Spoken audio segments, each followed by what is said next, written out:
அண்ணா அறிவாலயத்துடைய ஒவ்வொரு செங்கலையும் பிரிக்காம விட மாட்டேன்னு சொல்லிட்டு ஊழ உதார விட்டுட்டு இருந்தோம் இல்லைங்களா. இன்னைக்கு அந்த அண்ணாமலை இன்னைக்கு வந்து பாத்தீங்கன்னாக்க அது நாரவாயிங்க இப்ப வேற வாயில பேசுறேன்னு சொல்லிட்டு அதிமுக பாஜக கூட்டணி 2026 தேர்தல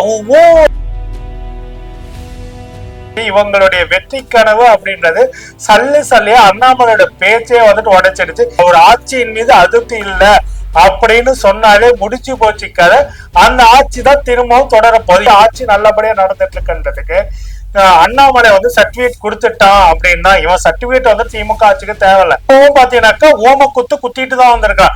அண்ணா திமுக ஜெயலலிதா அம்மையார் அவர்கள் வந்து ஊழல் குற்றவாளி அப்படின்றத ஜெயக்குமாராவது துள்ளுவாரு, செல்லூர் ராஜா கொஞ்சமா கோவப்படுவாரு. ஆனா நம்ம எடப்பாடி பழனிசாமிக்கு எந்த ஒரு சூடு சொன்ன எதுவும் இல்லையா. இப்போது ஜெயலலிதா அம்மையார் ஊழல் குற்றவாளி நாங்க சொல்லல, உங்க கூட்டணியில இருக்கக்கூடிய அண்ணாமலை அவர்களே சொல்லிருக்கோம். அதான் மேடையை வந்து எடப்பாடி பழனிசாமி முதலமைச்சர் ஆக்குன்னு பேசுறான். அடுத்து வந்து பார்த்தா செங்கோட்டையை வச்சு தூண்டி விடுறான். பிஜேபியோடைய மாஸ்டர் பிளான்லயே மண்ணை போற மாதிரி அண்ணாமலை வந்து பேசி இருக்கிறார்.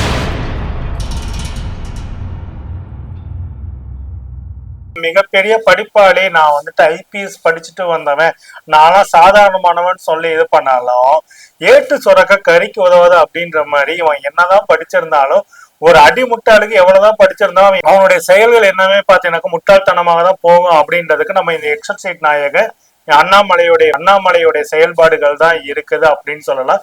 நம்ம எக்ஸல் சீட் நாயகன் வந்துட்டு தமிழ்நாடு பாஜகவுடைய தலைவராக இருந்த போது பேசிய பேச்சுக்கள்லாம் பாத்தீங்கன்னா டெய்லியும் தொடர்ந்து திமுகவை ஏதாவது ஒரு விமர்சனம் பண்ணிக்கிட்டே இருக்கணும். அப்படி பண்ணலைனாக்கா இவனுக்கு வந்து தூக்கமே வராது. டிஎம்கே ஃபைல்ஸ் சொல்லிட்டு திமுகவுடைய அத்தனை சொத்து விவகாரத்தையும் வெளியிடணும் அப்படின்னு சொல்லிட்டு கடைசியில பாத்தீங்கன்னா எக்ஸல் சீட்டை கொடுத்துட்டு போகக்கூடிய வழக்கம் போல மட்டமான அரசியல் செய்து கொண்டு இருக்கக்கூடிய இந்த அண்ணாமலை வந்து 18 ஃபைல்ஸ் வெளியிட்ட போது வந்து பாத்தீங்கன்னாக்கா இப்போ நான் வந்துட்டு செய்தியை வெளியிட்டது நீங்க என்கிட்ட இப்ப உடனே கேள்வி கேட்க முடியாது, ஏன்னா உங்களுக்கு இதை புரிஞ்சுக்கணும்.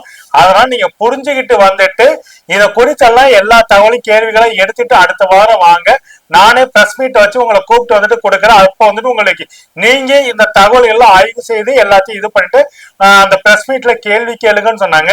அதுக்கு அப்புறமேட்டு டிஎம்கே ஃபைல்ஸ் 2ன்னு சொல்லிட்டு ஒண்ணு கொண்டு போய் கவர்னர் மாளிகையில திருட்டுத்தனமாக போய் கொடுத்துட்டு வந்துட்டோம். இதை குறித்தாலும் எந்த ஒரு பிரஸ் மீட்டும் கொடுக்கவே கிடையாது. எடப்பாடி பழனிசாமி போன்ற நன்றி கேட்ட மனிதர்கள் ஆட்சியில வந்துட்டு மீண்டும் ஏற விடமாட்டேன், இந்த எடப்பாடி பழனிசாமி தமிழ்நாட்டு ஆட்சி முதலமைச்சராக ஆக்கிறதுக்கு விடமாட்டேன்னு சொல்லி ஏகப்பட்ட சவால்லாம் விட்டதோட மட்டும் இல்ல, முக்கியமான ஒரு விஷயம் அண்ணா அதுதான் இன்னைக்கு நியூஸோட ஹைலைட்டே அதுதான். அண்ணா அறிவாலயத்துடைய ஒவ்வொரு செங்கலையும் பிரிக்காம விட மாட்டேன்னு சொல்லிட்டு ஊழ உதார விட்டுட்டு இருந்தோம் இல்லைங்களா. இன்னைக்கு அந்த அண்ணாமலை வந்து பாத்தீங்கன்னாக்கா வழக்கம் போல பாஜகவுடைய தமிழ்நாடு தலைவராக இருந்த போது பாத்தீங்கன்னாக்கா தமிழ்நாட்டுல சட்ட ஒழுங்கு சரியில்லை, அது சரியில்லை, இது சரியில்லை, மக்கள் வந்து பாத்தீங்கன்னாக்கா ஆட்சியின் மீது மிகப்பெரிய அதிருப்தி கொண்டு இருக்காங்க அப்படின்னு பேசின இந்த நாரவாயம் தான் இன்னைக்கு வந்து பாத்தீங்கன்னாக்க அது நாரவாயிங்க இப்ப வேற வாயில பேசுறேன்னு சொல்லிட்டு இந்தியா டுடே கோயம்புத்தூர்ல சவுத் கான்க்ளேவ் 2025 அப்படின்ற பேர்ல வந்துட்டு கருத்து செமினாரை வந்து நடத்திருந்தாங்க. அந்த செமினார்ல தான் போயிட்டு அண்ணாமலை வந்துட்டு ஒரு விஷயத்த சூப்பரா ஒரு விஷயத்த சொல்லி இருக்கிறது தான் இன்னைக்கு வந்து பாத்தீங்கன்னாக்கா அதிமுக பாஜக கூட்டணி 2026 தேர்தல அப்படின்னு சொல்லிட்டு ஊழ கதையா போயிடுச்சு. இவங்களுடைய வெற்றி கனவு அப்படின்றது சல்லியா அண்ணாமலையோட பேச்சே வந்துட்டு உடைச்சிடுச்சு. இதுக்கு மேல நீங்க ஏன்டா தேர்தல் வேலை பண்ணணுமா அப்படின்னு சொல்லிட்டு அதிமுக பாஜக தொண்டர்களை நினைக்கிற அளவு. ஏன்னா இந்த லூசு பையன் பேசுறதை கேட்டுக்கிட்டு இன்னமும் பல பேர் வந்து பாத்தீங்கன்னாக்கா இது பண்றாங்க. எது எப்படினாலும் சரி இந்த முட்டா பையன் பேசின ஒரு விஷயம் வந்துட்டு இன்னைக்கு திமுக கூட்டணியோட வெற்றி வாய்ப்புக்கு மிக முக்கியமான ஒரு விஷயமா இருக்குது. அதுக்காக வந்து பாத்தீங்க இவனுடைய பேச்செல்லாம் எடுத்துக்கிட்டு கொஞ்சம் வந்துட்டு ஒர்க் ஷாப்ல வந்துட்டு திமுக கூட்டணி வந்துட்டு கொஞ்சம் கோட்டை விட்டாலும் அந்த இடத்துல இவங்க வந்துட்டு வின் பண்றதுக்கான வாய்ப்பு இருக்குன்றதுனால எந்த இடத்துல தொய்வு இல்லாம கடந்த சட்டமன்ற தேர்தலின் போது எப்படி ஆட்சி வேலை செய்தாங்களோ அதே போல வேலை செய்ய வேண்டிய ஆட்சியை பிடிப்பதற்காக எந்த அளவுக்கு வேலை செய்தாங்களோ அதை விட 10 மடங்குக்கான வேலையை வந்துட்டு திமுக கிடைச்சது இப்போ ஒரு ஆட்சியை தக்க வைப்பதற்கு செய்து கொள்ள வேண்டிய அவசியம் இருக்குது. அதனால வந்து நாராயணனுடைய பேச்சும் சரி, இன்னொன்னு வந்து பாத்தீங்கன்னாக்கா அதிமுகவுடைய இன்னொன்னு பக்கம் வந்து பாத்தீங்கன்னா அடுத்தடுத்து வரக்கூடிய கருத்து கணிப்படி இதையெல்லாம் வைத்துக் கொண்டு எந்த சூழ்நிலையும் ஓவர் எக்ஸைட் ஆகாம திமுக தொண்டர்கள் வந்துட்டு வேலை செய்ய வேண்டிய அவசியம் ஒரு பக்கம் இருக்கின்றது. அது வந்துட்டு சப்ஜெக்டுக்கு அடுத்த ஒரு விஷயம். இப்ப வந்து பாத்தீங்கன்னாக்கா இந்த நாராயணன் தான் சொல்லியிருக்கா திமுக கூட்டணி தமிழ்நாட்டுல வலுவா இருக்கு அப்படின்னு. இதுதான் வெளிப்படை எல்லாத்துக்கும் தெரிஞ்ச ஒரு விஷயம் தான். அதை வந்துட்டு இவன் சொல்லி வந்துட்டு யாருக்கும் தெரிய வேண்டிய அவசியம் இல்லை.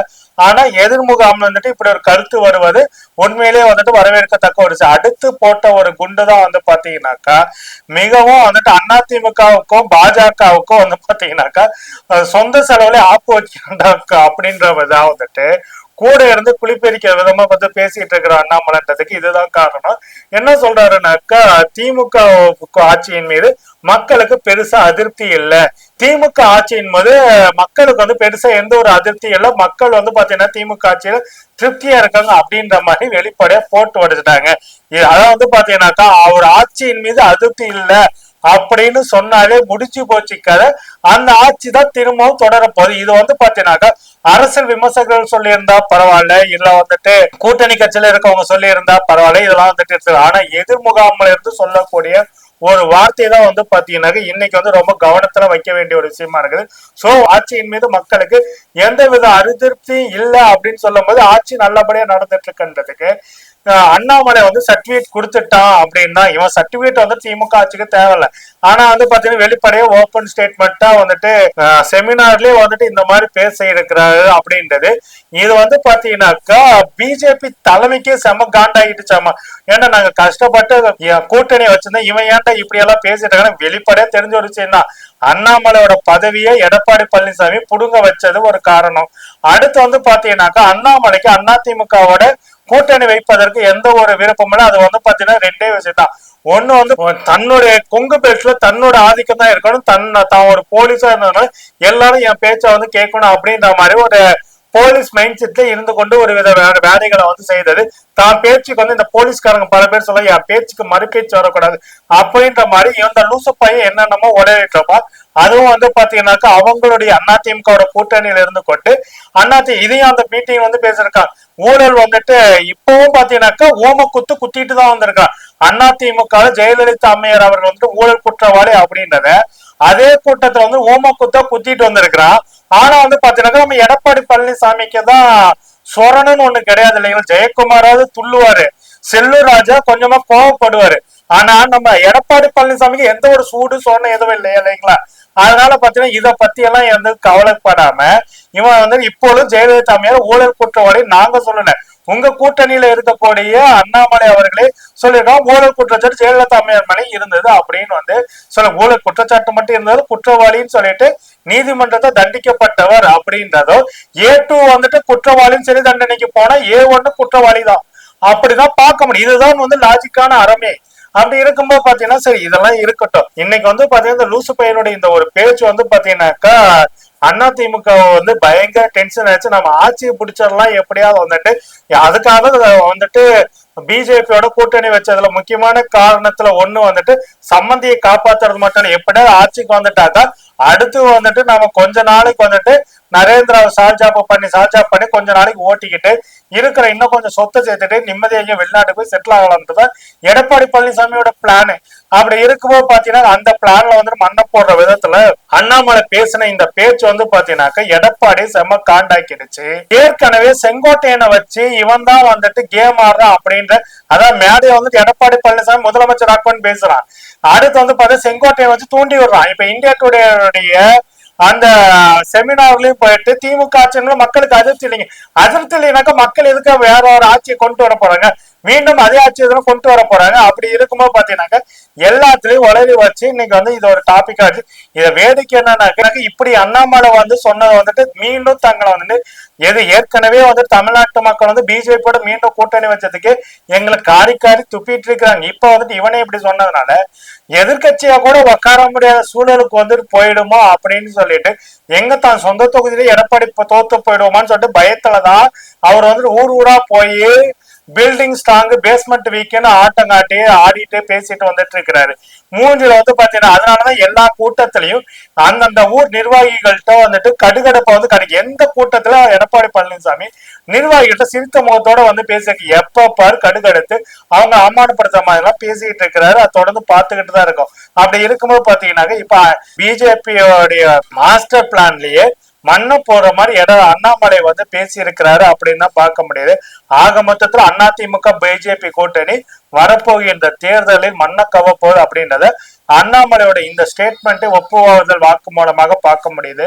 இதுல இன்னொரு விஷயம் என்னன்னாக்கா திமுகவோட அண்ணா அறிவாலயத்தை செங்கல் செங்கலா பிரிக்க போறேன்னு சொன்ன இதே அண்ணாமலை வந்துட்டு இன்னும் கொஞ்ச நாள்ல வந்துட்டு திமுகவோட வந்துட்டு அடைக்காலம் தேடக்கூடிய சூழல் கூட வந்துடுமோ அப்படின்னு சொல்லிட்டு தான் பார்க்க முடியுது. என்ன நடக்குது என்பது குறித்து பொறுத்திருந்து பார்ப்போம் தோழர்களே. நன்றி, வணக்கம். உங்களுக்கு எவ்வளோ ஒரு இது இருந்தா, மனசுக்குள்ள எந்த ஒரு தைரியம் இருந்தா இந்த அளவுக்கு உங்களால பேச முடியும். ஆனா அப்ப நம்ம சொல்லலாமா தோழர், ரொம்ப கிரிஞ்சா பேசிருக்கீங்க, சும்மா உடான் சுட்டிருக்கீங்க, நல்ல டைலாக் ப்ரிப்பேர் பண்ணிருக்கப்பா, அடிக்கடி இந்த டைலாக் மறந்துருச்சுன்னு சொல்லி ஸ்கிரிப்ட் பேப்பரை பாத்தியா அப்படின்ற மாதிரி நாங்க கேட்கலாமா? இதுல அவரு வேற ஃபர்ஸ்ட் அங்கிள்னு சொல்லிட்டாரு, ஃபைனல் டச்ல தாய் மாமாவா எங்க சார் போனாரு இத்தனை நாள்? 50 வருஷமா அந்த தாய் மாமா எங்க போனாரு? ஒரு தாய் மாமான்னு என்ன பண்ணணும்?